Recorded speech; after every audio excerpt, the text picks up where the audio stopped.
Class 10th reflection of light. इस chapter में basically हम रिफ्लेक्शन ऑफ लाइट के बारे में पढ़ेंगे और बाद में एक पार्ट पहले हम स्टार्टिंग में रिफ्लेक्शन ऑफ लाइट के बारे में पढ़ते हैं, फिर रिफ्रैक्शन ऑफ लाइट के बारे में। तो पहले मैं इसमें रिफ्लेक्शन ऑफ लाइट के बारे में पढ़ाऊँगा, फिर उसके बाद रिफ्रैक्शन ऑफ लाइट के बारे में।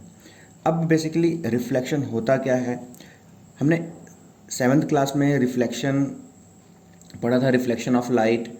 तो बेसिकली पहले लाइट के बारे में हम कुछ जान लेते हैं। तो हमें पता है कि लाइट जो होता है, light is a form of energy. Light हमें एक एनर्जी के फॉर्म में चलता है, ठीक है। तो विदाउट लाइट हम किसी चीज़ को हम देख नहीं सकते हैं। अगर लाइट हमारे पास है तभी हम देखेंगे। विदाउट लाइट हम किसी भी चीज़ को, किसी भी ऑब्जेक्ट को हम देख नहीं सकते हैं। जो हमारे एक होता है हमारा लुमिनियस ऑब्जेक्ट, एक होता है नॉन लुमिनियस ऑब्जेक्ट। तुमने ये 7th क्लास या 6th क्लास में पढ़ा है।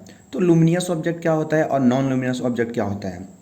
तो देखो, अब एक चीज़ और आती है यहाँ पे। लुमिनियस मतलब लुमिनियस बॉडी कौन सी होती है, नॉन लुमिनियस बॉडी सोर्स कौन सा होता है।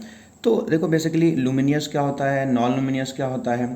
तो ऑब्जेक्ट लाइक स्टार, सन, ट्यूबलाइट, बल्ब, ये सब के सब लुमिनियस ऑब्जेक्ट हैं। कैसे कि जो खुद जिसके पास खुद की लाइट होती है उसे बोलते हैं लुमिनियस ऑब्जेक्ट, जिसकी खुद के पास लाइट नहीं होती है उसे बोलते हैं नॉन लुमिनियस ऑब्जेक्ट। तो लुमिनियस ऑब्जेक्ट जैसे कौन कौन से हो गए, सन के पास खुद की लाइट है, टॉर्च के पास टॉर्च है, टॉर्च के पास खुद की लाइट है, और बल्ब है जो उसके पास खुद की लाइट है। फायर हो गया, उसके पास खुद की ओन लाइट है, सेल्फ लाइट है, इसलिए उसे उन्हें बोलेंगे सबको luminous object. Non luminous object कौन से होते हैं, जिसके पास खुद की लाइट नहीं होती है। और जिसके पास खुद की लाइट नहीं होती है उसमें बहुत सारे होते हैं, जैसे chair, table, human body, fan, bed, mirror, etcetera. तो ये हो गया लुमिनियस और नॉन लुमिनियस। तो अब देखो, जो ऑब्जेक्ट है, अगर सन से ऑब्जेक्ट कहीं कोई भी, ये सन है तो सन से लाइट आ रही है, तो पहले सन से लाइट पहले किसी ऑब्जेक्ट पे पड़ेगी, फिर ये ऑब्जेक्ट है, पहले ऑब्जेक्ट पे पड़ेगी, और वो उस ऑब्जेक्ट से लाइट रिफ्लेक्ट होके हमारी आंखों पे पड़ती है, तब हमें जाके ऑब्जेक्ट दिखता है। पहले लाइट सन से ऑब्जेक्ट पे आती है, ऑब्जेक्ट से रिफ्लेक्ट होके हमारी आंखों पे पड़ती है, तब जाके हमें ऑब्जेक्ट दिखता है। अब हमें पता है कि लाइट जो है always travel in a straight line. हमने ये एग्जाम्पल 8th क्लास में किया था कि लाइट जो है हमेशा स्ट्रेट लाइन में ट्रेवल करती है, ठीक। अब नेचर ऑफ लाइट, नेचर के कुछ नेचर ऑफ लाइट के भी कुछ नेचर होते हैं। देखो, लाइट जो जनरली जो है एक वेव फॉर्म में भी होती है, ठीक है। वेव फॉर्म में मतलब आगे चल के हम 12th क्लास में वेव थ्योरी के बारे में पढ़ेंगे। तो नेचर मतलब लाइट का जो नेचर होता है एक वेव फॉर्म में होता है, और एक दूसरी जो होती है हमारी, उसमें होती है हमारी जो होती है वो पार्टिकल थ्योरी ऑफ लाइट होती है। Particle theory of light. तो जनरली हम यहाँ पे वेव के बारे में पढ़ेंगे, और जब आगे चलेंगे तो पार्टिकल थ्योरी ऑफ लाइट के बारे में हम आगे पढ़ेंगे। हमें पता है कि लाइट जो है, लाइट की जो स्पीड है वो 3 इंटू स्पीड ऑफ लाइट जो जनरली होती है 3 इन एयर में 3 इंटू 10⁸ होती है, 8 मीटर पर सेकेंड। ये जो होती है इन वैक्यूम में, speed of light in vacuum, speed of light in vacuum. जो स्पीड ऑफ लाइट होती है वैक्यूम की, वो 3 इंटू 10⁸ मीटर पर सेकेंड, एक सेकेंड में 3 इंटू 10 इतने मीटर ट्रेवल करती है।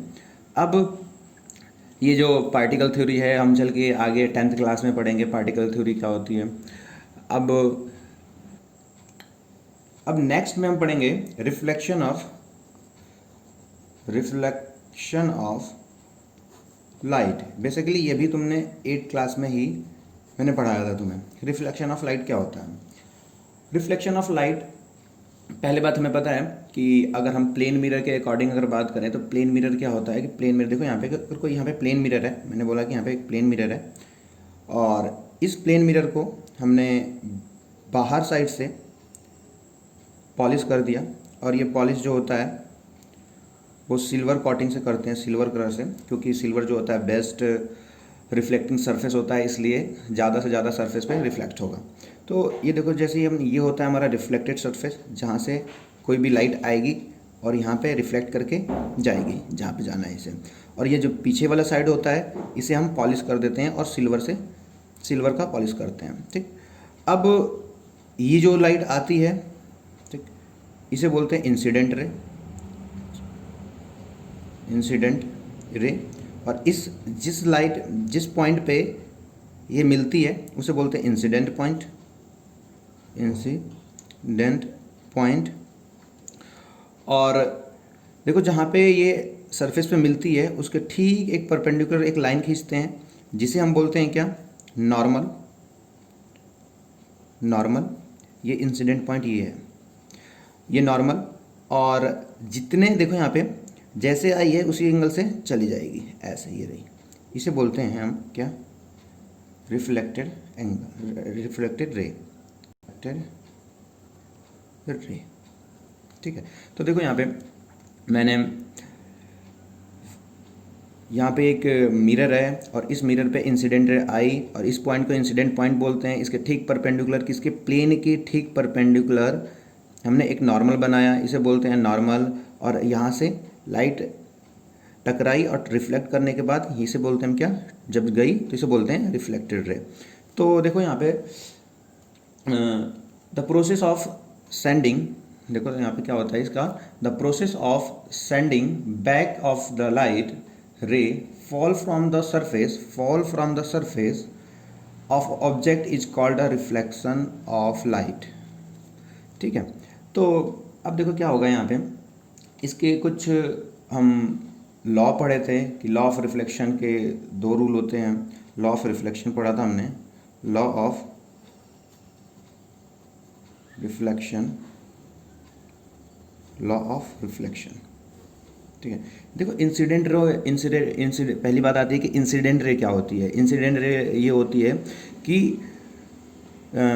Incident ray, the ray of light which fall on the mirror, the ray of light which fall on the mirror is called the incident ray. Normal रे क्या होती है, normal क्या होती है, नॉर्मल रे नहीं बोलेंगे, नॉर्मल जल्दी नहीं बोलेंगे। कि देखो नॉर्मल क्या होती है यहाँ पे, कि पहली बात जो प्लेन के परपेंडिकुलर लाइन होती है और उसे बोलते हैं नॉर्मल।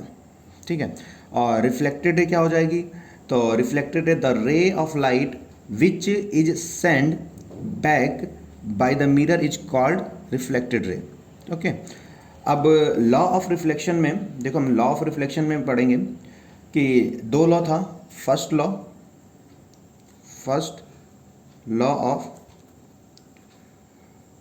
रिफ्लेक्शन एंड दूसरे में सेकंड लॉ ऑफ रिफ्लेक्शन।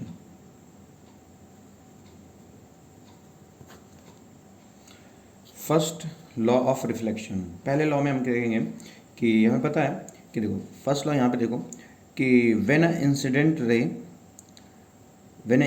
रे, normal ray and reflected ray lie on a same plane. मतलब incident ray, normal ray and reflected ray, पहला लॉ ये बोलता है कि incident ray, normal ray and reflected ray lie on a same plane. ये first law of reflection. Now second law of reflection, second law of reflection में angle of incident, मतलब जो normal और इंसिडेंट रे के बीच में जो angle रहता है उसे बोलते हैं एंगल ऑफ इंसिडेंट, और जो नॉर्मल और रिफ्लेक्टेड रे के बीच में जो एंगल रहता है उसे बोलते हैं एंगल ऑफ रिफ्लेक्शन, इसे बोलते हैं एंगल ऑफ रिफ्लेक्शन। ठीक है, और इसे बोलते हैं क्या, इसे बोलते हैं क्या, एंगल ऑफ इंसिडेंट। तो पहले लॉ में उसने ये बोला कि फर्स्ट लॉ में कि incident ray normal ray and reflected ray lie on a same plane. Second law में कि angle of incidence is equal to the angle of reflection, angle I equal to angle R, बस।